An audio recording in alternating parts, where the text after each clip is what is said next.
Hubert Joly est donc un des PDG français qui a été le plus admiré aux États-Unis, qui est le PDG de Best Buy, donc il nous expliquera ce qu'est Best Buy, mais grosso modo, entre nous, on peut dire que c'est un Fnac. Un Fnac Darty++.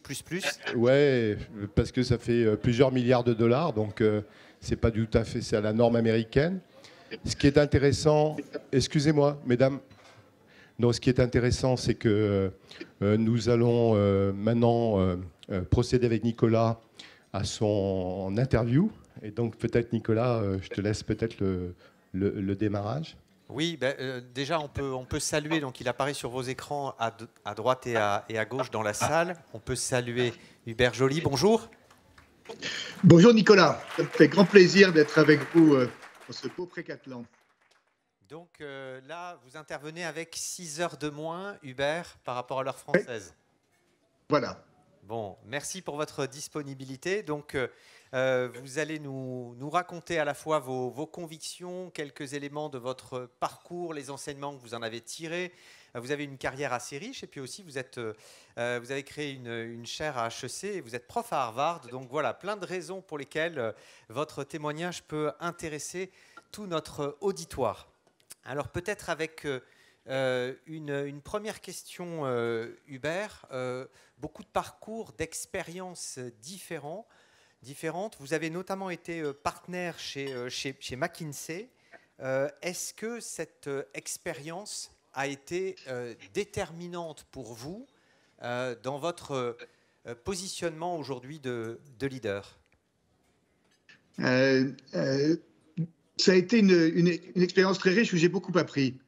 En particulier quand j'étais partenaire, j'avais un deal formidable avec les clients où ils nous payaient et c'était moi qui apprenais d'eux. Hein, quand on est partenaire, en fait, on a la chance d'accompagner, d'être à côté de dirigeants. J'ai beaucoup appris de Jean-Marie Descarpentries, de Thierry Breton, d'Yves Lesage et d'autres. Et donc, ça a été une partie importante et en apprenant sur leur leadership, ça m'a préparé moi-même ensuite à exercer ce métier. Et donc, en fait, quand on a préparé cette séance ensemble, Hubert, tu nous as dit que finalement, il y avait 4 moments de ta vie qui n'étaient pas forcément des moments professionnels, qui t'avaient marqué en profondeur et qui expliquaient en fait justement cette construction que tu nous proposes aujourd'hui dans ton livre et que je pourrais en bon français résumer en Purposeful Leadership. Et donc en fait la question c'est quels étaient ces moments en fait? Oui, parce que évidemment il y a un mythe, c'est que les leaders sont nés leaders. En fait, on sait tous ici que on est tous nés, mais on n'est pas leader. Donc notre histoire, chacun c'est l'histoire d'un cheminement en fait. Donc les 4 étapes qui ont été déterminantes, il y en a une, c'était il y a 30 ans. Il y a 2 amis moines qui m'ont demandé d'écrire avec eux un article sur la philosophie et la théologie du travail. Pourquoi travaillons-nous? Est-ce que le travail, c'est une punition parce qu'il y a un imbécile qui a fauté au paradis, hein? Est-ce que le travail, c'est quelque chose qu'on fait pour faire quelque chose d'autre qui nous plaît plus, les loisirs, la famille, etc. Ou le travail, compte tenu de l'importance que ça a dans notre vie, c'est que ça peut être un élément pour nous permettre de nous épanouir. Et évidemment, dans les entreprises, il y a des études qui montrent que dans 80% des cas, non, ce n'est pas la joie, en fait, c'est plutôt un fardeau. Et si on peut, effectivement, pour soi-même et pour ses collaborateurs, créer un environnement dans lequel le travail, c'est un élément d'épanouissement, il y a des choses magiques qui se passent. À peu près au même moment, il y avait justement, oui, Jean-Marie Descarpentries. Beaucoup d'entre vous peut-être le connaissent. Donc c'était un de mes clients et un jour, il vient dîner au bureau chez McKinsey et j'ai essayé de lui vendre ma salade, mais c'est lui qui m'a donné une leçon. Et il m'a donné cette leçon qui est, Hubert, c'était il y a 30 ans en fait, la finalité de l'entreprise, ça n'est pas de gagner de l'argent. Évidemment, gagner de l'argent, c'est un impératif, un résultat. Dans une entreprise, il y a 3 impératifs. Évidemment, l'impératif humain, je n'ai pas besoin de vous convaincre, avoir les bonnes personnes correctement motivées, outillées, etc. Un impératif business, avoir des clients qui en redemandent. Et l'impératif financier, c'est bien sûr l'excellence sur l'impératif humain qui conduit à l'excellence sur l'impératif business, qui lui-même conduit à l'excellence sur l'impératif financier. Et tu vois, il m'avait dit, et on l'avait pratiqué ensemble, là, pour tout le monde, Lionel et moi, on a travaillé ensemble il y a une quinzaine d'années chez Carlson Wagonlit. Il m'avait dit, de manière très concrète, quand tu fais tes réunions mensuelles de performance, il m'a dit, ne commence pas par les résultats financiers, termine par les résultats financiers, commence par l'aspect humain organisationnel, ensuite l'aspect client business, et termine par l'aspect financier qui est le résultat. Donc ça, c'est quelque chose qui m'est toujours resté en tête. La troisième étape, oui, ça c'était il y a 20 ans. Par bien des côtés, pour citer David Brooks, j'étais au sommet de ma première montagne, tu vois. Hein. J'avais été partenaire chez McKinsey, j'étais au comité de direction de Vivendi Universal, juste avant Carlson Wagonlit. Par bien des côtés, j'avais réussi, en fait. Sauf que, au sommet de ma première montagne, c'était un peu la désolation, en fait. Il n'y avait pas de joie, il n'y avait pas de goût, parce qu'il n'y avait pas de sens, en fait. Et je me suis rendu compte que j'avais trop vécu ma vie un peu dans la quête de l'ambition, enfin, du pouvoir, de la gloire, de l'argent, etc. Et ça, c'est un cul-de-sac, en fait, ça ne mène nulle part.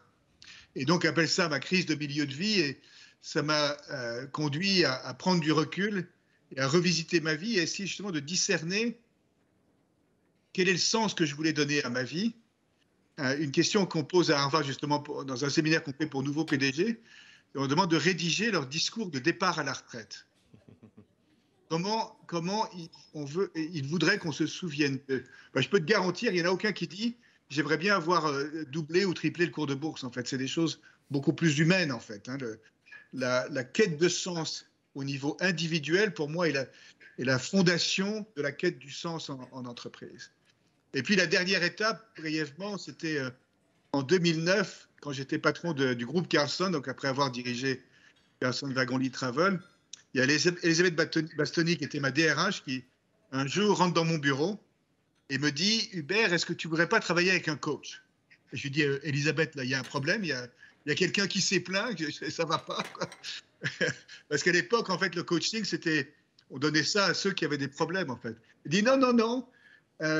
Marshall Goldsmith, il est spécialisé dans le fait d'aider des dirigeants qui réussissent à devenir meilleurs. » Un peu comme moi, je joue avec un prof au tennis pour améliorer mon coup droit, en fait. Et ce coach, Marshall, m'a aidé à surmonter ma réticence vis-à-vis du feedback pour embrasser ce qu'il appelle le feed forward. Quels sont les éléments sur lesquels j'ai envie de m'améliorer et sur lesquels j'ai envie de demander de l'aide, en fait, pour m'améliorer. Et il m'a décoincé, Marshall. Donc ça, on peut dire ça parce que j'en avais besoin. Parce qu'au total, en fait, les 30 dernières années, c'est un peu un cheminement en démarrant quelqu'un qui était très centré sur maximiser la performance, résoudre les problèmes. Donc le type, voilà, il fallait être le leader le plus intelligent dans la salle. À aujourd'hui, quelqu'un qui croit à la magie humaine et j'ai rien fumé d'illégal à travers ce parcours, quoi. Donc voilà. Et donc, Hubert, quand tu as pris Best Buy, c'était un business, finalement, une activité, une entreprise que peu voulaient prendre comme PDG. Donc, il y a deux questions. C'est qu'est-ce qui a fait que tu as été chez Best Buy pour faire ce retournement de situation quand même assez incroyable? Et puis, deuxièmement, comme tu parlais de ton passage chez Carlson Wagonlit et que tu avais aussi fait quand même développer une hyper-croissance chez Carlson Wagonlit, en quoi l'expérience de Carlson Wagonlit t'avait préparé en fait au retournement incroyable que tu as fait chez Best Buy? Oui, alors ça nous ramène en arrière, Lionel. Donc chez Carlson Wagonlit, donc beaucoup d'entre vous connaissent, c'est une agence de voyage pour entreprises. À l'époque, en 2004, quand je démarre, beaucoup de gens pensent que l'Internet va tuer les agences, en fait. Hein, donc on devait mourir. Et finalement, ensemble, on a triplé la taille de l'entreprise et quintuplé sa rentabilité. Donc, première chose, c'est il faut pas croire ce qui est écrit dans la presse sur les entreprises. Il faut faire soi-même le travail. Et l'histoire de Carlson Wagonlit, ça avait été redécouvrir ce qui était important pour les clients et ancrer toute l'activité de l'entreprise autour de leur apporter ce dont ils avaient envie et besoin autour du service, des économies, de la sécurité, etc., avec des approches à la fois humaines et technologiques, en fait. Un truc marrant aussi qu'on a fait ensemble, c'était de de diriger une entreprise très mondiale, en fait, hein, puisqu'on était présent directement dans 40 pays, indirectement dans 150. Donc, une des choses que j'ai apprises là-dessus, c'est que les valeurs humaines sont universelles. Dans toutes les cultures, alors aujourd'hui, je dirais peut-être pas, je serais peut-être prudent sur la Russie, je ne sais pas, mais en tout cas, dans toutes les cultures, spiritualité monothéiste ou même asiatique, etc., on retrouve le même désir au cœur de l'homme de faire du bien à quelqu'un d'autre, qui est la règle d'or, en fait. Et même Darth Vader, dans la guerre des étoiles, son fils pense que la force est encore en lui, en fait. Bon, alors sur Best Buy, en 2012, donc Best Buy, c'est effectivement, vous l'avez dit, c'est un peu flingue d'arty américain, c'est 50 milliards de dollars de chiffre d'affaires, c'est un peu plus de 1000 magasins, c'est 125 000 personnes.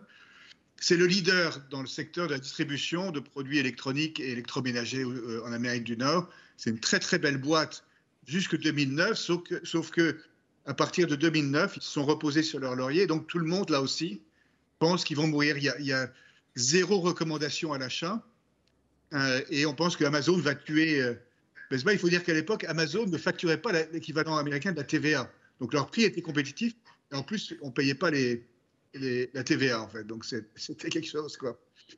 Donc quand je reçois l'appel du chasseur de tête, James Cetran, chez Spencer Stuart, peut-être certains d'entre vous le connaissent, le connaissez, je lui dis, mais Jim, tu es fou, en fait. Un, je ne connais rien à la distribution. Et deux, ça a l'air quand même d'être un sacré pataquès, ce truc. Et alors, il me dit, écoute, il ne cherche pas un distributeur, il cherche quelqu'un qui est capable d'apporter un regard neuf et de faire un redressement. Et toi, c'est ce que tu fais. Donc, Jim, c'est un ami, il dit, écoute, au moins, regarde.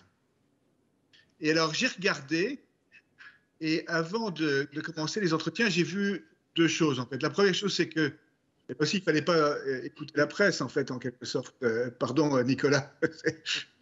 Le monde avait besoin de Best Buy, puisque, en tant que client, pour certains de nos achats électroniques, c'est quand même pas mal de pouvoir voir, toucher, regarder les produits, poser des questions à quelqu'un de compétent. Et d'autre part, les fournisseurs aussi avaient besoin de Best Buy, parce qu'ils investissent des milliards en R&D, et ils ont besoin d'un endroit pour mettre en valeur le fruit de leur recherche et développement.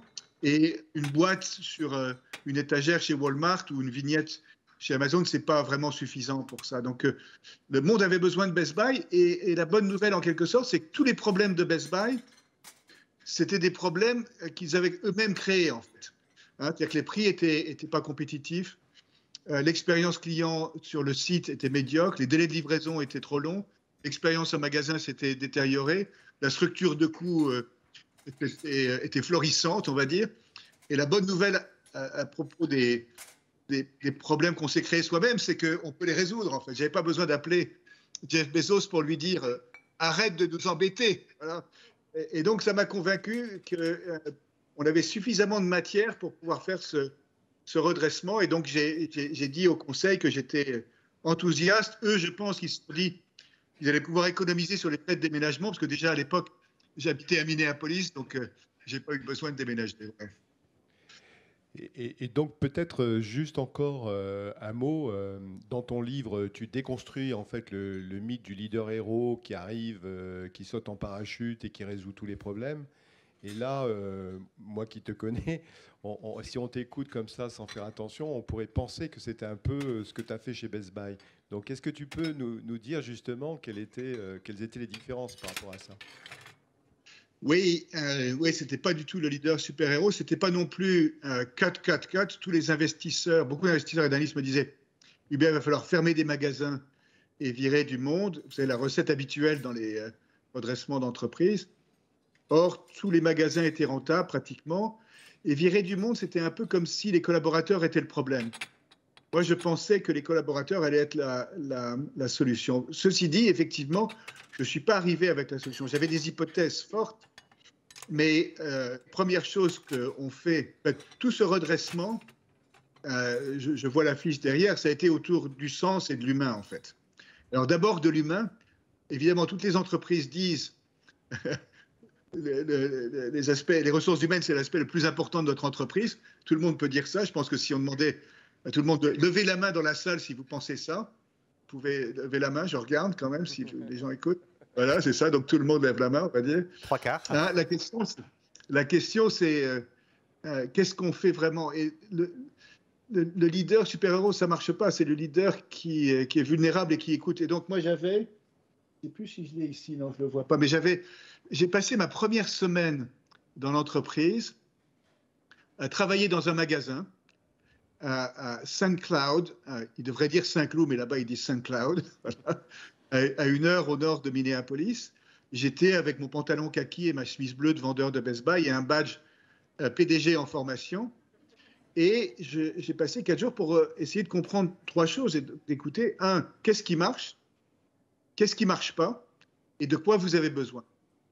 Et je peux te dire que mon job était super facile. Il s'agissait d'écouter, de prendre des notes et ensuite de faire ce qu'ils avaient dit qu'il fallait faire. Et donc l'aspect humain, ça commence par écouter. Il y a une des choses en matière de leadership qui est devenue super facile aujourd'hui, qui n'était pas du tout le modèle il y a 10, 20 ou 30 ans, qui est de dire « je m'appelle Hubert et je ne sais pas ». C'est devenu facile parce que c'est la vérité en fait. Dans le contexte de crise permanente dans lequel on est, évidemment on ne sait pas. Vous aviez Florent Ménégo ce matin avec vous, je ne sais pas s'il vous l'a dit, mais face aux défis auxquels une entreprise comme Michelin est confrontée, évidemment, c'est facile de dire qu'on ne sait pas. Et si on ne dit pas je ne sais pas, les collaborateurs disent ils se foutent de nous, en fait, quoi. Donc, c'était ça l'aspect humain. C'était aussi renouveler l'équipe au sommet, parce que moi, je suis un peu maoïste. Je pense que les poissons pourrissent par la tête. Quand la voiture est dans le fossé, il faut regarder au sommet. Et c'est aussi un truc qu'on avait pratiqué ensemble, Lionel. C'est un truc que j'avais appris de Jean-Marie Descarpentries. C'est dans un redressement, les réductions d'effectifs, on fait ça en dernier ressort. Premier levier, c'est croissance du chiffre d'affaires. Et donc, voir quels sont les besoins clients, pourquoi on n'arrive pas à les satisfaire et s'arranger pour les satisfaire. Et sur la structure de coûts, on a sorti 2 milliards de coûts quand même en 8 ans. C'est s'attaquer d'abord aux coûts non salariaux. Ce qui, dans la plupart des entreprises, est l'essentiel de la structure de coûts. Et sur les 2 milliards de coûts qu'on a sortis, il y en a près de 70% qui étaient des coûts non salariaux. Donc, un exemple, c'est quoi? C'est chez Best Buy, on vend beaucoup de téléviseurs. Donc, comme vous savez, ils sont grands de plus en plus, ils sont fins de plus en plus, donc ils cassent. On cassait pour à peu près 200 millions de dollars par an de téléviseurs, tu vois, donc c'est beaucoup. Et on a fait un sondage auprès des clients. Il y avait exactement 0% des clients qui voulaient acheter un téléviseur cassé. Donc, tu vois, ça c'était... Hein. Et donc, si tu peux, en travaillant avec les fournisseurs, la chaîne logistique, les magasins, les clients, réduire ça de moitié, ben, c'est autant de... Ben, c'est du gagnant-gagnant-gagnant, en fait. Et puis, dernière chose sur l'aspect humain, et qui est l'inverse du leader, qui est là, qui sait tout, qui est le type le plus intelligent. Mais j'avais tous ces défauts-là, moi, avant de travailler avec Marshall. Marshall m'a dit que je suis son client qui s'est le plus amélioré, en fait, en travaillant avec lui. Tu vois, si tu commences suffisamment bas, tu peux être celui qui s'améliore le plus, quoi. Donc j'avais besoin d'être soigné. Mais donc, c'est beaucoup autour de créer de l'énergie. Hein, en physique, on apprend qu'on ne peut pas créer d'énergie, hein, ce qui est un peu malheureux en ce moment, mais dans une entreprise qui est une organisation humaine, évidemment, on peut créer de l'énergie. Donc, comment on crée de l'énergie? Eh bien, en co-créant le plan, hein, d'autre part, ensuite, en s'engageant dans la mise en œuvre, en célébrant les premières victoires. Et puis, s'il y a un truc, voilà, Nicolas Lionel, on a travaillé sur un projet, ça n'a pas marché, ben, on le dit, hein, pas de langue de bois, on le dit, ça n'a pas marché, il va falloir qu'on remette ça en chantier. Et ceux qui ont des bonnes idées pour nous dire comment mieux faire, donc la vulnérabilité, l'humilité, il y a des mots qu'on n'utilisait jamais en fait, hein, mais qui sont authenticité, vulnérabilité, humilité, empathie, humanité. Hein, c'est ça qui aujourd'hui caractérise les leaders qu'on a envie de suivre en fait. Votre vision de la performance d'ailleurs, Hubert Joly, a beaucoup évolué? Alors oui, alors par bien des côtés. La première, c'est sur sa définition en fait. Hein.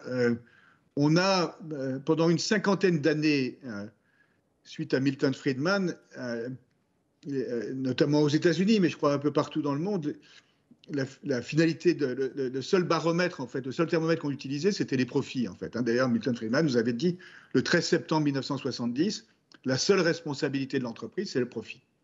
Évidemment, on sait aujourd'hui que c'est extrêmement dangereux et qu'une focalisation excessive sur le profit tue les entreprises, et puis c'est pas bon pour l'âme non plus. Donc aujourd'hui, évidemment, moi, dans le livre, vous verrez, je suis un avocat, il y en a d'autres, hein, mais j'ajoute ma voix à ceux qui pensent que l'entreprise doit être fondée autour de la poursuite d'une noble cause, hein, une contribution qu'elle fait à résoudre des problèmes qu'il y a dans le monde, en fait, hein, en mettant les individus au cœur, en embrassant l'ensemble des parties prenantes dans une espèce de déclaration d'interdépendance, et en traitant le profit comme une conséquence et non pas une finalité. Donc ça, c'est la première chose, donc d'élargir la définition de la performance. La deuxième chose, il y a une chose que j'ai apprise, mais que vous savez déjà, qui est quand on est manager et qu'on est trop focalisé, c'est même vrai pour soi-même en fait, sur le résultat,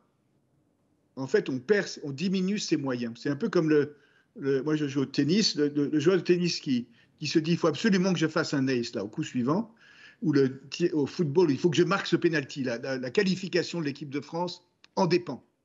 On est complètement à peur de l'échec. Et donc, on ne se relâche pas. Et donc, ce qu'on sait aujourd'hui, c'est vrai dans les arts martiaux aussi, c'est vrai dans bien des domaines, en fait, c'est en se focalisant sur l'effort et les comportements qu'on obtient les meilleurs résultats.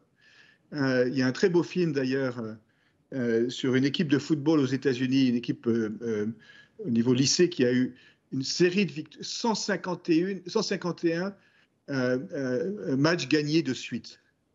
Hein, c'est quand même rare. Hein. Et le coach Bob Ladouceur dit cette série de victoires, ça n'a jamais été l'objectif. Il attendait de ses collaborateurs le meilleur effort. Et donc ça, c'est des implications en termes de management aussi. Le manager, si sa seule valeur ajoutée, c'est de dire aux collaborateurs s'il a atteint les objectifs, c'est une perte de temps parce que voilà, les collaborateurs, ils savent lire, donc ils peuvent dire si les résultats sont atteints. Et donc, une des choses qu'on a mises en place chez Best Buy, c'est du coaching à grande échelle, hebdomadaire, pour 100 000 personnes. Hein, et c'est le rôle du manager de premier niveau de s'asseoir toutes les semaines avec ses collaborateurs pour voir quels sont les comportements, quels sont les savoir-faire qui peuvent être construits pour améliorer les résultats. Et ces quelques actions, Hubert Joly, que vous nous décrivez, ont non seulement éloigné la menace Amazon, mais même conduit à un partenariat avec Jeff Bezos. Alors oui, en dehors du Covid, il y a une autre pandémie dans le monde, qui est la pandémie des jeux à somme nulle. La seule manière pour que cette heure qu'on passe ensemble se passe bien, c'est si Nicolas et Lionel sont géniaux et moi je suis médiocre. Non, ça n'a pas de sens en fait. Hein, et en stratégie, on a pendant longtemps l'idée que gagner, c'était gagner au détriment des clients. Il fallait être numéro 1, numéro 2. Et que vis-à-vis des fournisseurs, chez Best Buy, on aurait pu essayer de leur tordre le cou, en fait, essayer d'obtenir des meilleurs résultats. Et moi, je pense aujourd'hui que ça, ce n'est pas des bonnes approches. Notre stratégie, ça a été non pas de battre Amazon, mais de devenir la meilleure version de Best Buy qu'on pouvait devenir. Et à nous deux, Amazon et Best Buy aux États-Unis, on a à peu près 25% du marché, donc puis on peut faire croître le marché. Et les fournisseurs, on a fait, ça a été un élément déterminant, on a fait des partenariats avec tous les grands acteurs de la technologie. Que ce soit Apple, que ce soit Microsoft, Samsung, Sony, et y compris Amazon et Google.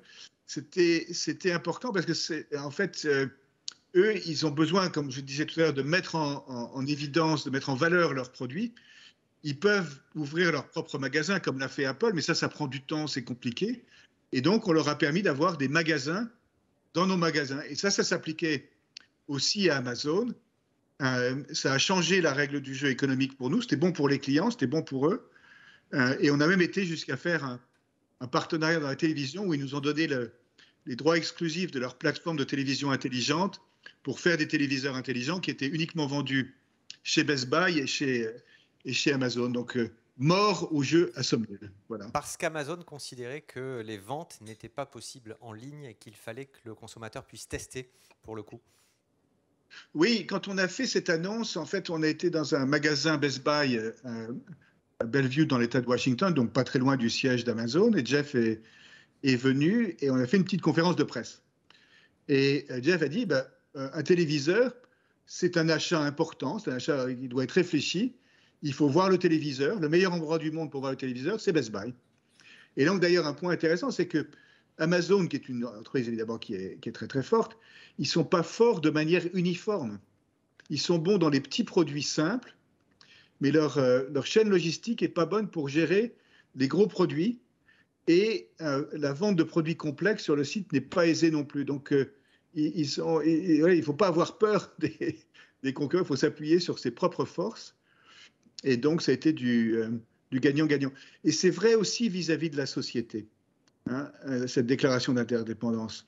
Tu vois, aujourd'hui, on est dans un monde où il y a quand même des tensions, il y a des inégalités, il y a des problèmes, bien sûr, sanitaires, économiques, sociétaux, raciaux, environnementaux, etc.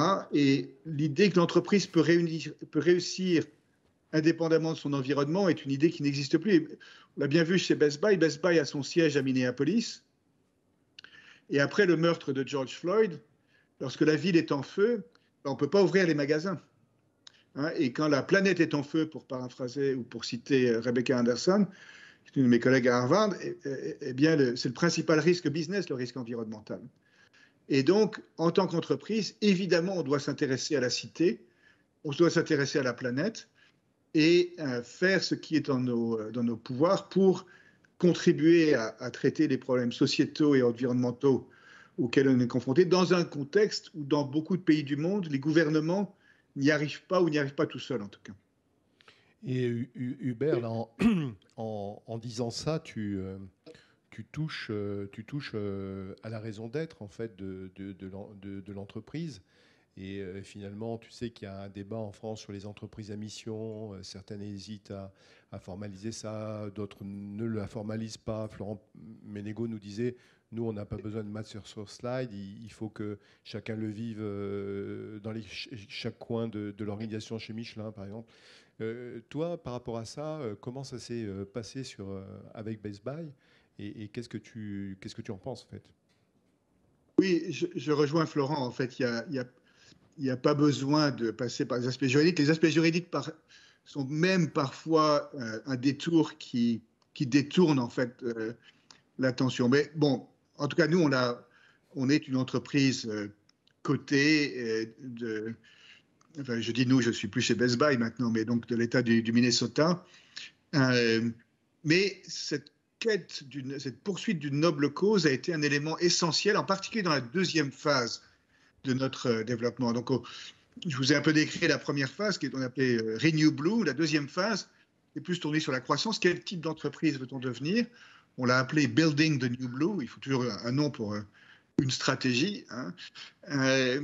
Et on a fait tout un travail de stratégie, bien sûr, de segmentation, de positionnement. Mais le déclic s'est vraiment fait quand on s'est posé la question du pourquoi, à nouveau. Et on a dit, en fait, on n'est pas une société de distribution. On est une entreprise qui est là pour enrichir la vie des gens grâce à la technologie. Et on va adresser leurs besoins humains et répondre à ces besoins grâce à la technologie. Alors ça, c'est évidemment plus motivant.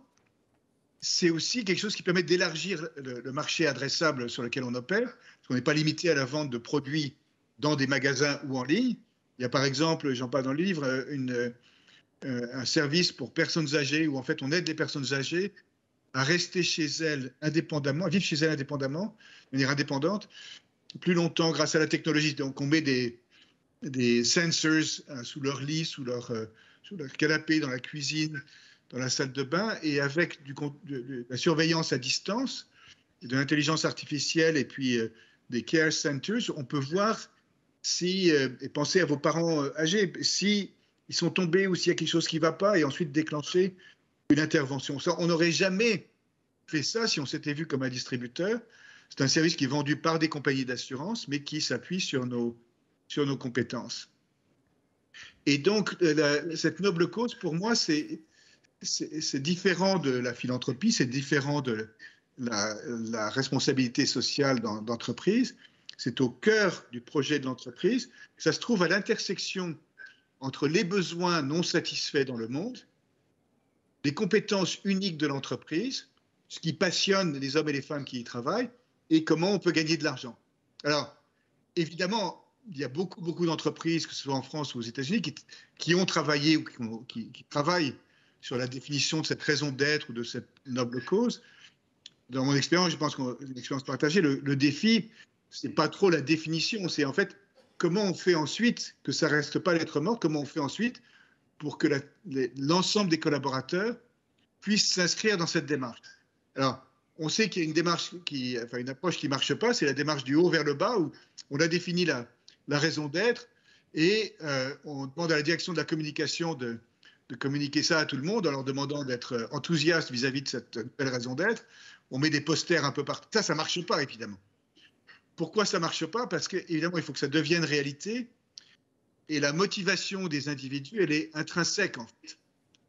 Et donc, une des choses qu'on a appris chez Best Buy, que j'ai appris chez Best Buy, c'est comment aider chaque collaborateur à relier ce qui, lui, le motive avec son travail et avec ensuite le projet de l'entreprise. C'est le leadership de l'intérieur vers l'extérieur.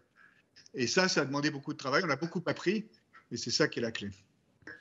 Tu citais d'ailleurs, pour boucler sur ce point-là, tu citais dans notre temps de préparation comment dire, le cas d'une jeune femme, je crois, qui pensait ne pas pouvoir être promue dans un magasin pour une raison qui m'échappe à l'instant, mais justement qui illustrait ce propos-là, c'est dire comment on peut tracer sa voie et comment on peut finalement servir l'entreprise alors même qu'elle sentait son horizon bouché. Oui, en fait, c'est un des rôles du manager, c'est de découvrir qu'est-ce qui motive chaque collaborateur, quel est le sens qui est important pour lui ou pour elle. Alors, on l'avait d'abord fait, ça, Lionel, au sein de notre comité de direction. Au moment où on travaillait sur notre stratégie et notre raison d'être, comme dans beaucoup d'entreprises, tous les trimestres, moi je réunissais le comité de direction pour travailler sur la stratégie, les plans, l'organisation, etc. Et une fois, j'avais demandé à chacun des membres du comité exécutif de venir à cet off-site avec une photo de chacun d'entre eux lorsqu'ils étaient petits, lorsqu'ils avaient 2-3 ans. Alors, comme vous pouvez imaginer, il y avait des photos assez mignonnes. Je ne vous montrerai pas la mienne, voilà. Et ensuite, pendant le dîner, on a passé la soirée à partager les uns avec les autres quelque chose que moi, je n'avais pas l'habitude de faire, donc de partager l'histoire de notre vie, pas notre curriculum vitae, mais l'histoire de notre vie avec les hauts et les bas, les moments de souffrance, les moments de joie, etc. Et le sens qu'on cherche à donner à notre vie. Et à ce moment-là, on s'est rendu compte de deux choses. La première, c'est que chacun des membres de l'équipe de direction était un être humain, avec tout ce que ça implique à la fois de beau, mais aussi de compliqué, un peu bordélique, en fait, en quelque sorte. C'est qui on est, en fait. Si on accepte de se rendre un peu vulnérable, c'est ça la réalité de chacun. Et deuxièmement, c'est à deux exceptions près, chacun d'entre nous partagions le même type de finalité dans la vie, en fait. C'est la règle d'or, c'est de faire quelque chose de bien à quelqu'un d'autre, au niveau d'abstraction le plus élevé. Et à ce moment-là, on s'est dit, mais nous, on est l'équipe de direction de Best Buy, en fait. Pourquoi on n'utiliserait pas cette plateforme pour faire de Best Buy une entreprise que les collaborateurs aiment, que les clients aiment, que les partenaires, les fournisseurs aiment, que les communautés dans lesquelles on opère aiment et que les actionnaires aiment. Et j'utilise le mot amour de manière délibérée. Moi, j'aime beaucoup ce poète libanais Khalil Gibran qui a dit « Le travail, c'est de l'amour rendu visible ». Eh bien, quand on se dit ça, en fait, ça change tout, en fait. Parce que le travail, ça fait partie de notre vocation en tant qu'être humain.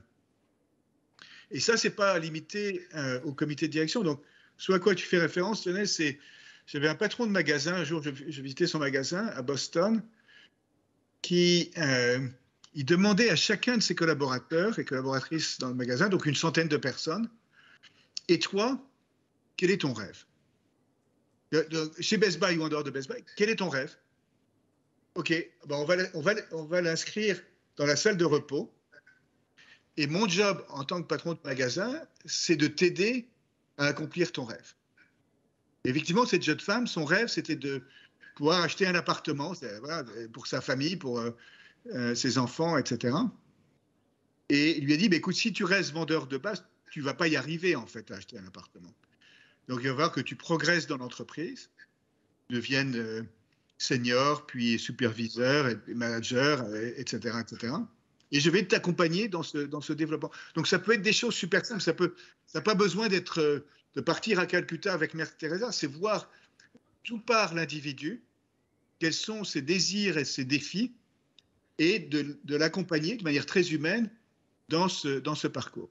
À propos de Mère Teresa, Hubert Joly, vous êtes très imprégné par la doctrine sociale de l'Église et vous faites d'ailleurs partie d'un club de dirigeants chrétiens avec un compagnonnage depuis plusieurs années.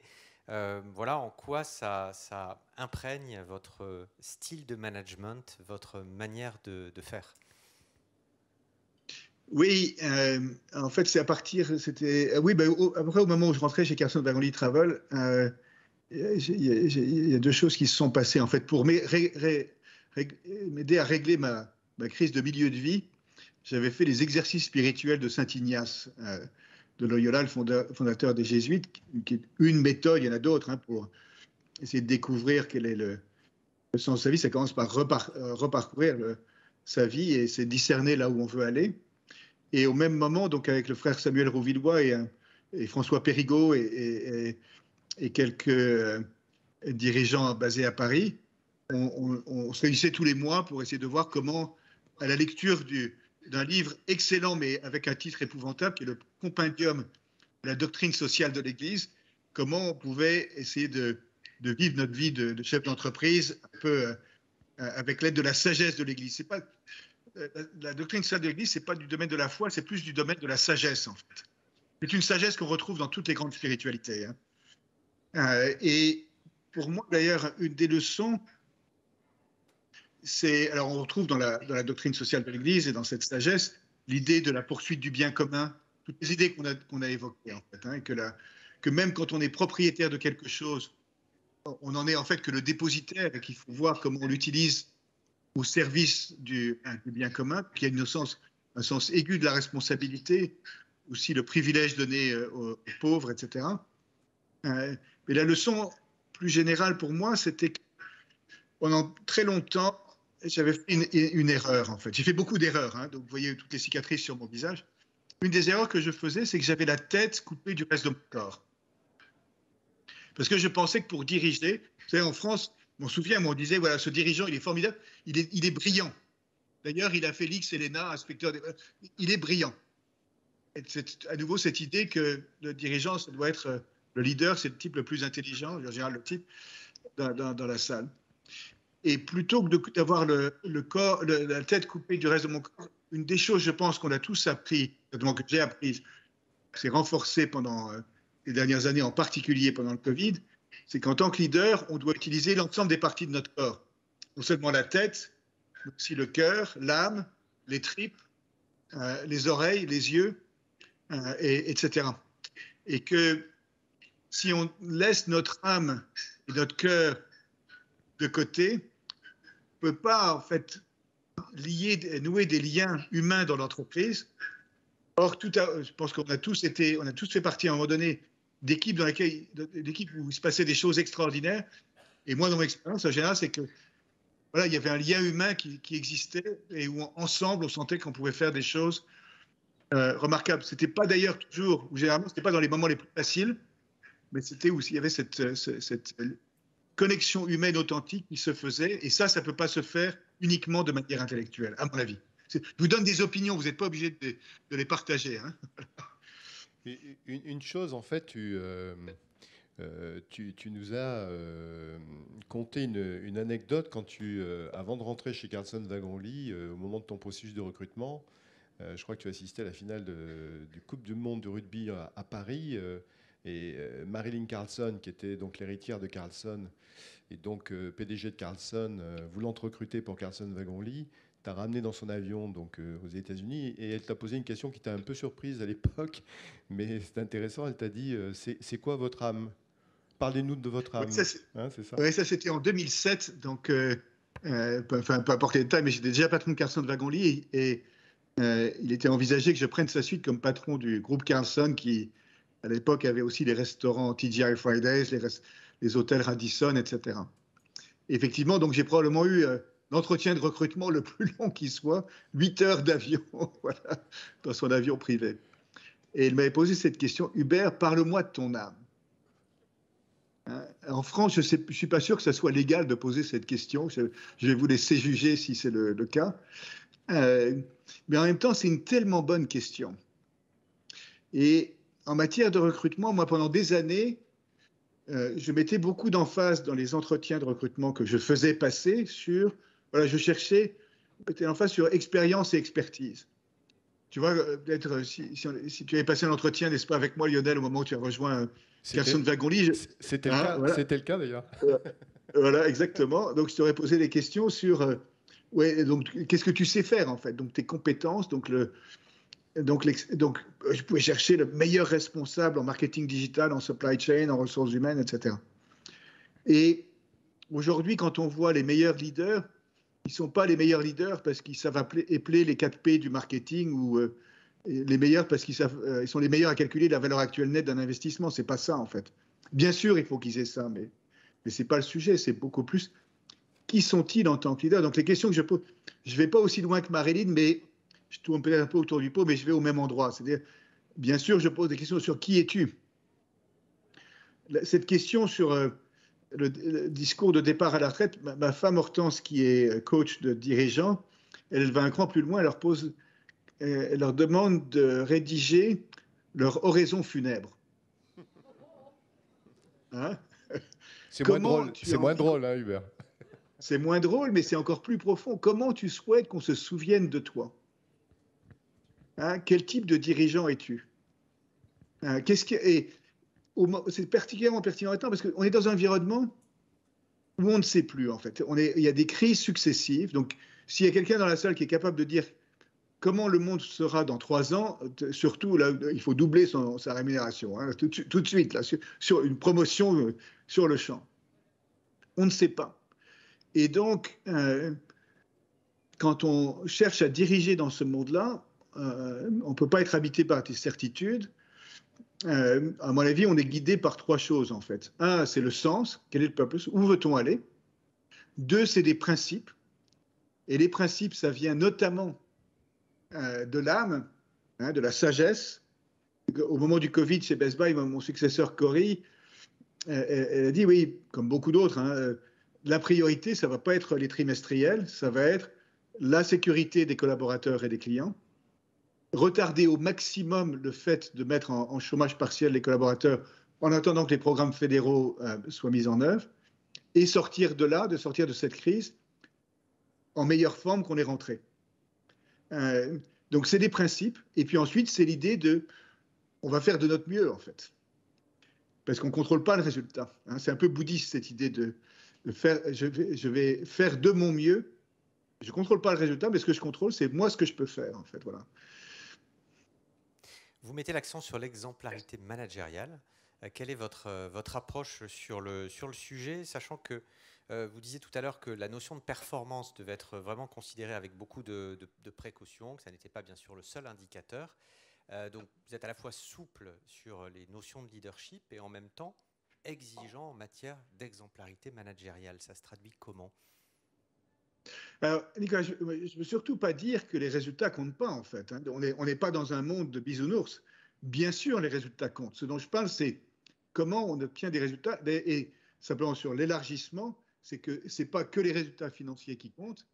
Eux, ils sont qu'un aboutissement. C'est évidemment les résultats en termes de collaborateurs, de clients, de partenaires, d'environnement. Enfin, vous connaissez ça par cœur. Alors, maintenant, en termes de leadership, le leader, c'est Satya Nadella aussi, le patron de Microsoft. Peut-être qu'il pourrait être votre invité la prochaine fois. il met en valeur 3 attributs de leadership. C'est le rôle modèle, le coach, c'est role modeling, coaching and caring. À l'évidence, si le leader, il dit, il n'y a qu'à Faucon, c'est comme ça qu'il faut faire et qu'on ne le voit pas faire, ça ne sert pas à grand-chose, en fait. Et donc, un bon exemple qui vient de Satya, qui met sur le thème de l'humilité et de la vulnérabilité, c'est un jour, il était dans une conférence peut-être un peu comme celle-ci, et quelqu'un lui demande les conseils qu'il peut donner aux femmes pour combler l'écart de rémunération homme-femme. Et notre ami Satya s'est un peu planté dans les grandes largeurs. Sa réponse, c'était il faut faire confiance au système, qui est le système qui a produit les résultats qu'on connaît, en fait. Alors, vous imaginez, après son intervention, le brouhaha dans les réseaux sociaux. Et le jour même, il s'est réexprimé et il a dit « Je me suis planté. C'est visiblement un sujet sur lequel j'en connais pas suffisamment. Et il va falloir que je retravaille ce sujet-là. » Ben, tout de suite, tout le monde dans l'entreprise a en tête que dire « je ne sais pas où je me suis planté », ça a évidemment beaucoup de sens. De la même manière, la semaine que j'avais passée, la première semaine chez Best Buy, à travailler dans un magasin et à écouter les gens du terrain, ça signalait le fait que, évidemment, ce qui comptait, c'était ce qui se passait sur la ligne de front, en fait, et que tout le monde chez Best Buy, on avait bien noté, avait 2 oreilles et juste une bouche. C'était fait pour écouter plus que pour parler, en fait. Donc, cet aspect de role modeling est évidemment très important. Quand vous avez eu affaire, Hubert Joly, à des managers qui étaient très performants, mais pas forcément très bienveillants, quelle a été votre approche? Alors ça, c'est la question de cours. Hein. C'est combien de temps on prend avant de virer, en anglais, on dit les jerks, les salopards, en fait, voilà, ou les gens qui se comportent mal. Évidemment, si on les laisse en place ad infinitum, on a juste déclaré à tout le monde que toutes ces valeurs, tous ces beaux discours, ça servait à rien et que la seule chose qui comptait, c'était les résultats. Alors, il y a un peu 2 cas de figure, en fait. Il y a premier cas de figure, la personne qui n'a pas les bons comportements. Alors, la première chose, c'est qu'il faut d'abord définir quels sont les comportements qu'on attend des leaders. Donc ça, c'est un vrai travail à faire. Il faut être clair et se mettre d'accord avec l'ensemble de l'équipe. Voilà ce à quoi on s'engage. Hein, dans le dernier chapitre du livre, je décris comment chez Best Buy, on avait défini les 5 principes du leadership, du purposeful leader. Dans toutes vos entreprises, je suis sûr que vous avez ça en étagère. Et ensuite, s'il y a un leader qui, de manière accidentelle ou de manière répétée, en fait, se place sur un autre plan, évidemment, il faut en parler et lui demander qu'est-ce que tu en penses? En fait, tu te rends compte, bien sûr, que ton comportement n'est pas en phase avec les valeurs sur lesquelles on s'est mis, ou les comportements sur lesquels on s'est mis d'accord. Et si le collaborateur dit « Oh là là là là, je ne me suis pas rendu compte », oui, ou « je m'en suis rendu compte, je suis désolé, visiblement, j'ai besoin d'aide. Est-ce qu'on pourrait m'aider à améliorer mes comportements ?» Bon, ben ça, on s'occupe de ça et évidemment, on suit. Si le leader dit « Non, non, c'est comme ça que je suis, d'ailleurs, tu vois bien que c'est ça qui donne des résultats. Je sais qu'on a parlé d'un certain nombre de valeurs comportementales, mais ce n'est pas moi. Et donc, moi, je suis comme ça. » Donc là, la question pour lui ou pour elle, ah bon, c'est dans ton ADN de mal te comporter vis-à-vis des collaborateurs, c'est quoi ces conneries-là? Et s'il dit non, c'est comme ça. Et à savoir, c'est un truc que j'ai appris de Alan Mulally, qui est l'ancien patron de Ford. Alan, dans ce cas-là, dit c'est OK. Et j'ai d'ailleurs dit à tous les dirigeants de Best Buy, par exemple, sur un point qui est si vous êtes là pour vous servir votre patron, votre manager, ou me servir moi, le PDG de l'entreprise, c'est OK, j'ai aucun problème avec ça. La seule chose, c'est que vous ne pouvez pas travailler dans l'entreprise. Il va falloir trouver une autre entreprise, on va vous promouvoir comme client de Best Buy, et là, on va s'occuper de vous, ça va être formidable, mais vous ne pouvez pas travailler dans l'entreprise. Mais c'est votre choix. C'est votre choix. Voilà. Si en revanche, vous êtes là pour servir des collaborateurs du terrain, etc., à ce moment-là, on est bon. Ça paraît du bon sens, mais ce n'est pas si anodin que ça. Hein. Et si Alan vous dit un jour, si vous rencontrez Alan, si vous l'invitez, il vous dit c'est OK, à ce moment-là, il faut prendre peur parce que, en fait, non, c'est pas OK du tout. Si tu veux bien, Hubert, on va arrêter nous de te poser des questions et laisser la parole à l'auditoire et donc Ouais, qu'il te très pose bien. directement les questions. Ouais, parfait. Première question, du coup. C'est la première qui est toujours plus difficile à générer. Question. On est après la digestion, hein, Hubert. Ouais. Là, voilà, monsieur. Au pré-Catlan, donc Oui. c'est quand même En difficile. plus, vous connaissez, messieurs. Merci, monsieur Joly. Je rebondis sur votre dernière remarque là sur. Vous me dites qui vous êtes, en fait, comme ça. Je ne vous vois pas, mais vous me dites qui vous êtes. Ouais, je vous prie de m'excuser. Ouais. Frédéric Duterre, je travaille au Crédit Agricole Île-de-France. Je rebondis donc sur votre dernière remarque sur comment finalement écarter les personnes qui n'ont pas les bons comportements. Vous dites qu'il y a deux cas, il y a celui qui accepte, qui reconnaît qu'il ne s'était pas aperçu qu'il n'avait pas le bon comportement et on l'accompagne. Ok. Et celui qui n'accepte pas en fait n'accepte pas de changer et acte que c'est son comportement. Pour moi, c'est assez rare en fait d'avoir ce genre de déclaration. On a plutôt tendance justement à confirmer qu'on se conforme à l'image que l'autre veut qu'on ait de soi. Donc, pour moi, je ne pense pas que ce soit si facile d'avoir ce genre de déclaration. Est-ce que vous n'avez pas rencontré des cas de figure où vous voyez bien des comportements qui ne sont pas adéquats et finalement les personnes ne sont pas dans l'acceptation du fait qu'ils sont en écart, quoi? Oui, alors là, c'est là où il y a des outils. En fait. Alors, il peut y avoir des observations directes. Vous étiez dans la même réunion que cette personne et vous voyez, tout le monde est témoin de ce qui s'est passé. Ce n'est pas toujours le cas parce que souvent, les collaborateurs se comportent bien devant le patron et moins bien avec leurs collaborateurs. Et c'est là où les 360 degrés sont utiles, en fait. Et également, vous faites tous, j'imagine, des enquêtes de satisfaction collaborateur, des engagement surveys, etc. Donc, il y a des manières d'objectiver ceci. Je ne dis pas du tout que c'est facile, mais voilà deux, trois manières en fait d'y arriver en fait. Donc c'est ça mon expérience. Mais c'est vrai que parfois, vous avez raison, parfois il y a des gens qui nient en fait, qui disent non. C'est là où il faut des outils un peu objectivants. Merci. Autre question. Autre intervention, autre question, madame. Juste ici, Lionel. Ah, il y en a une autre ici. Je vous apporte le micro juste après.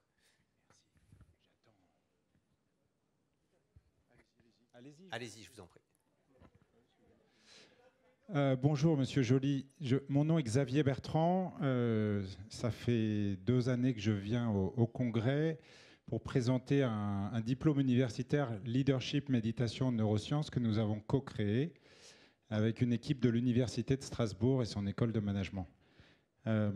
J'ai entendu des choses très inspirantes dans ce que vous nous avez partagé de votre expérience et j'aurais aimé savoir, dans les moments de grandes difficultés, de grands challenges auxquels vous avez fait face, comment est-ce que vous-même, personnellement, et avec vos équipes, de manière collective, vous avez pu trouver l'ancrage nécessaire pour répondre à ces situations?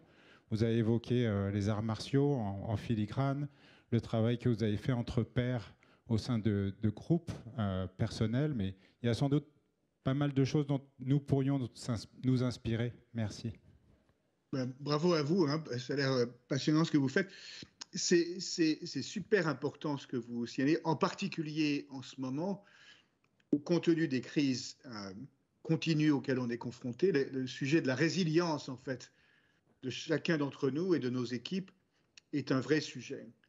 Et pour ça, en fait, vous savez, quand on prenait l'avion autrefois, il y a bien longtemps, vous vous souvenez, il y a l'hôtesse de l'air ou le steward qui nous disait si les max à oxygène viennent à tomber, il faut les mettre sur soi. Il faut d'abord les mettre sur soi avant d'aider quelqu'un d'autre. Et de la même manière, pendant le Covid, quand on ne pouvait pas aller à l'extérieur, il fallait aller à l'intérieur. Il y a beaucoup d'entre nous, et beaucoup d'entreprises qui se rendent compte que la vie intérieure de chaque leader, quel que soit le niveau, est très importante. Alors chacun ensuite fait ça un peu comme il veut. Ça peut être la méditation, pour certains c'est le yoga, pour certains c'est la prière, pour certains, ça peut être un groupe, un peu un groupe d'amis proches qui se réunissent et qui peuvent se supporter les uns les autres. Dans les entreprises, dans vos entreprises, j'imagine, il y a beaucoup d'actions aussi en termes de santé mentale aussi qui peuvent être un moyen. En tant que leader, ça peut être aussi, pendant ces moments difficiles, d'avoir une conversation, non pas sur le business, mais sur quelles sont les difficultés que chacun d'entre nous rencontrons. Et on commence. Donc, je fais un séminaire à Harvard avec une quinzaine de PDG des deux côtés de l'Atlantique. Quand on se réunit le soir, la première discussion, c'est quelles sont les principales difficultés, la principale difficulté auxquelles j'ai été confronté au cours des 6 derniers mois. Hein, et donc, c'est d'être capable, là c'est la vulnérabilité, d'être capable de se dire entre nous quels sont les domaines où j'ai du mal, sans attendre forcément que les uns et les autres vous donnent une solution, en fait, mais c'est le fait d'en parler. Il y a un très bon article dans ce sens-là. Mon ami John Donahoe, qui est le patron de Nike, avait été interviewé par le Wall Street Journal il y a peut-être 6 mois.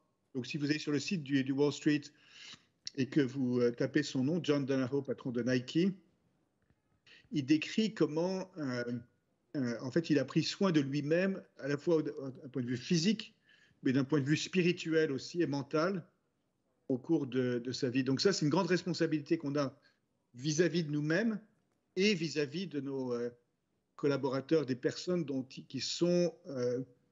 on a le soin, en fait. Ce n'est pas juste la responsabilité, mais who are in our care, en fait. Voilà. Le terme caring est vraiment devenu fondamental aujourd'hui. Donc voilà, mais c'est un sujet super important, ça. Merci. Troisième intervention, madame. Oui, bonjour. Emmanuel Magna-Bosco de la Société Générale. Je reviens sur l'idée que vous avez véhiculée tout à l'heure d'anciens gros mots que maintenant recherchés chez les leaders. Je cite authenticité, vulnérabilité, qui font obstacle à l'attitude soit fort et soit un gagnant qu'on attendait par le passé. Est-ce que vous avez observé quelque chose peut-être de plus facile ou au contraire de plus difficile par rapport à la culture américaine sur ces nouvelles valeurs qu'on devait véhiculer, notamment montrer ces vulnérabilités? Est-ce que c'est encore plus difficile dans la culture américaine ou au contraire, est-ce qu'ils sont plus prompts à switcher vers ce mode-là?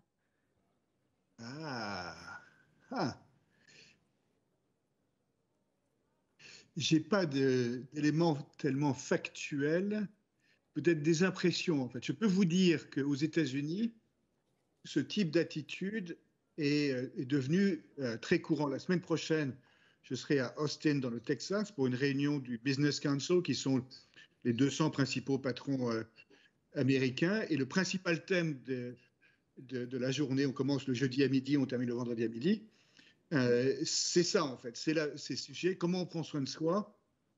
Et donc, vous avez les Jeff Bezos, les Satya Nadella, les Jamie Dimon, tous ces gens-là qui sont là et qui sont dans cet état d'esprit. Je pense que c'est peut-être un peu plus difficile en France, mais je me trompe peut-être, mais je vais vous donner mon hypothèse, c'est qu'en France, moi je suis français, hein, j'ai été élevé en France, j'ai passé la moitié de ma vie en France, plus de la moitié, les 2/3. Comme on sépare la sphère publique et la sphère privée, c'est plus difficile, à mon avis, d'être humain en France.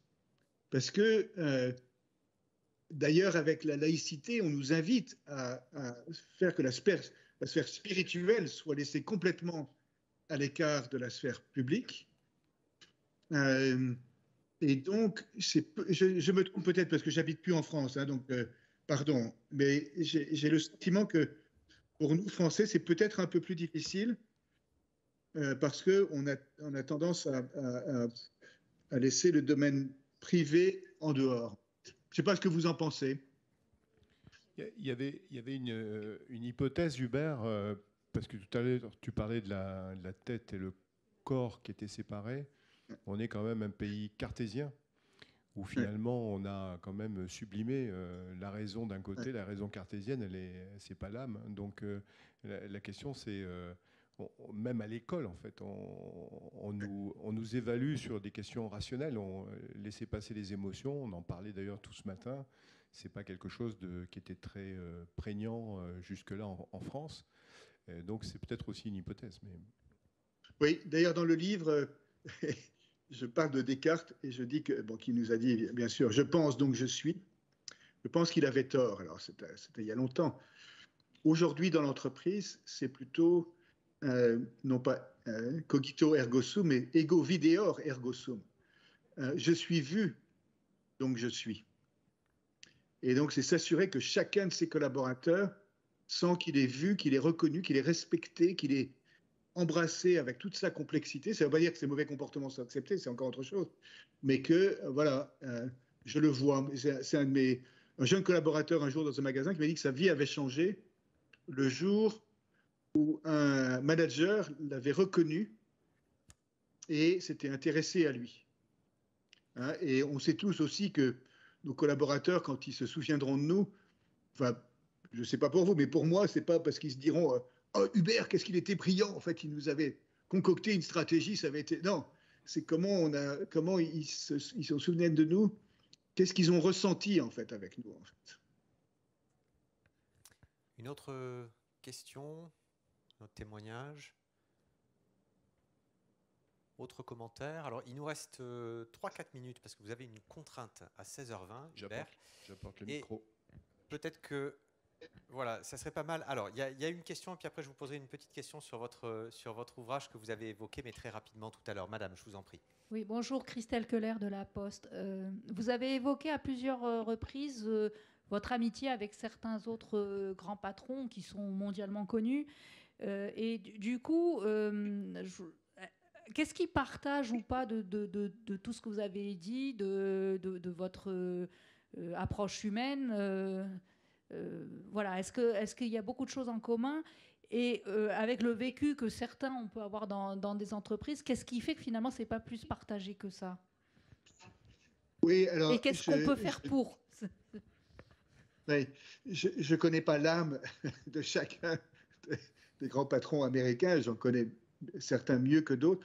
Mon sentiment général est le suivant, en fait. La conviction que les thèmes dont on a parlé, hein, l'entreprise comme étant pouvant bien performer en faisant du bien, l'importance de l'humain, l'importance des parties prenantes, etc., la vulnérabilité, tout le monde est, enfin, pratiquement tout le monde est convaincu de ceci, en fait. La difficulté, elle est, à mon avis, pas là. La difficulté, elle est dans le cheminement, à la fois personnel et ensuite organisationnel, pour, comme le dit le livre, révolutionner l'entreprise. Et quand on fait des enquêtes, tout le monde est convaincu, encore 90% des gens disent oui, bien sûr, c'est ça qu'il faut faire, mais les collaborateurs disent oui, mais c'est pas ça la réalité. Et je sais d'expérience à quel point c'est difficile et à quel point ça passe par une transformation. Alors pour les dirigeants, une difficulté supplémentaire, c'est que quand on est haut dans l'entreprise, enfin haut, ça dépend comment on met la pyramide en fait, hein, voilà. Mais dans les niveaux hiérarchiques supérieurs, c'est assez facile d'être déconnecté de la réalité. Donc on peut prendre ses désirs, le grand danger, c'est de prendre ses désirs pour des réalités. Se dire, voilà, on a dit ça, on a communiqué, donc bien sûr c'est devenu la réalité. Et on sait tous que, évidemment, c'est différent. Et donc, il faut avoir, dans mon expérience, l'humilité. Moi, je donne énormément de crédit aux équipes de Best Buy. C'est un travail qu'on a fait ensemble. Si j'avais été tout seul, j'aurais été incapable de faire ce travail pour faire que cette vision devienne la réalité. Alors, vous voyez, le livre, en fait, le livre, c'est un 3 en 1, en fait. Et d'ailleurs, les produits de la vente, ça va Cause charitable, qui est la chaire sur le leadership, sur la quête de sens en entreprise. Donc, ça ne va pas à moi. Mais le livre, il peut vous servir pour rééquilibrer une table qui est un peu branlante. Mais au-delà de ça, c'est un 3 en 1. Il y a un peu l'histoire de ma transformation en tant que leader. Il y a un peu d'histoire d'entreprise, dont Best Buy. Mais surtout, c'est de partager cette philosophie et de manière importante des outils pratiques, des exemples concrets, des outils, des questionnements. À la fin de chaque chapitre, il y a une série de questions c'est parce que le livre il est destiné à chacun d'entre nous qui avons à cœur d'aller dans cette direction, mais qui savons que c'est difficile. Et non pas que j'ai l'exclusivité de la sagesse là-dessus, mais je voulais partager ce que j'avais appris. Et donc, qu'est-ce qu'on peut faire pour aider? Ben, c'est de dire, ouais, non, ça va être un cheminement, en fait. Et si on a défini cette raison d'être, on a fait 5% du travail. Et ensuite, de se dire, ne faisons pas du top-down. Interdisons à la direction de la communication de communiquer sur la raison d'être. Ça ne sert à rien. C'est même contre-productif parce que les gens ensuite disent, mais de quoi ils me parlent? Si un jour on était allés tous ensemble dans un magasin Best Buy et on leur avait dit, on a une grande nouvelle, on a une nouvelle raison d'être qui est d'enrichir la vie des gens grâce à la technologie. Je peux vous garantir que le patron du magasin et ses équipes ont dit, mais Hubert, mais qu'est-ce que on n'a aucune idée de ce que tu nous as dit là en fait, hein, tu vois. Qu'est-ce que tu veux qu'on fasse demain matin? À quoi ça ressemble? Hein, et donc là, il y a tout un travail à faire qui est un cheminement qui prend des années sur changer. Il faut tout changer en fait. Ce n'est pas une révolte, sire, c'est une révolution. Voilà. Et peut-être une précision alors sur cet ouvrage Hubert Joly. Le titre anglais c'est The Heart of Business. Et le titre français qui vous a mis en tête des ventes de livres érotiques, c'est Une affaire de cœur. Alors, l'entreprise Une affaire de cœur, du coup, on l'a ce livre ici, c'est paru aux éditions Plomb. Il y a quelques commentaires assez éloquents. Je vous en livre quelques-uns. C'est un livre à lire absolument, un livre déterminant pour notre époque, Arianna Huffington. Autre commentaire de Maurice Lévy, un conte de fées dans le monde des affaires, pas du tout. Une magnifique histoire vraie qui parle d'efficacité et d'incroyables résultats. Et votre livre d'ailleurs se vend plutôt très bien. Vous confirmez? Exactement. Voilà, je confirme. Il est non seulement dans les meilleures ventes sur Amazon avec leur algorithme dans les livres érotiques, mais aussi en stratégie, en management. Il est en train de sortir dans différentes langues à travers le monde. Parce que c'est un livre qui touche, voilà, peu importe le livre, mais les idées qui sont dans le livre, ça nous touche dans notre cœur en fait, parce que encore une fois, comme je le disais tout à l'heure, au cœur de chacun d'entre nous, il y a un profond désir de faire du bien, d'apporter quelque chose, un désir de sens. Et si on peut, c'est ça l'enjeu, si on peut lier ce désir de sens et de faire du bien avec notre travail et créer un environnement dans l'entreprise où chacun peut s'inscrire dans cette démarche et faire de l'entreprise dans laquelle on est une entreprise qui fait du bien dans le monde, bah c'est quand même, ça vaut la chandelle, quoi. Ouais. Et l'illustration, enfin je trouve, est bien choisie. C'est un cœur qui est composé d'hommes et de femmes de couleurs différentes, de personnes en situation de handicap, etc. Ce qui voilà, prolonge complètement le sens de votre propos et de nos échanges aujourd'hui. Merci beaucoup Lionel et merci beaucoup Hubert Joly pour votre disponibilité. On a tenu les délais, il est 16h20. Merci à vous. Merci beaucoup Hubert. Merci Nicolas, merci Lionel, merci à tous. Bonne fin de journée.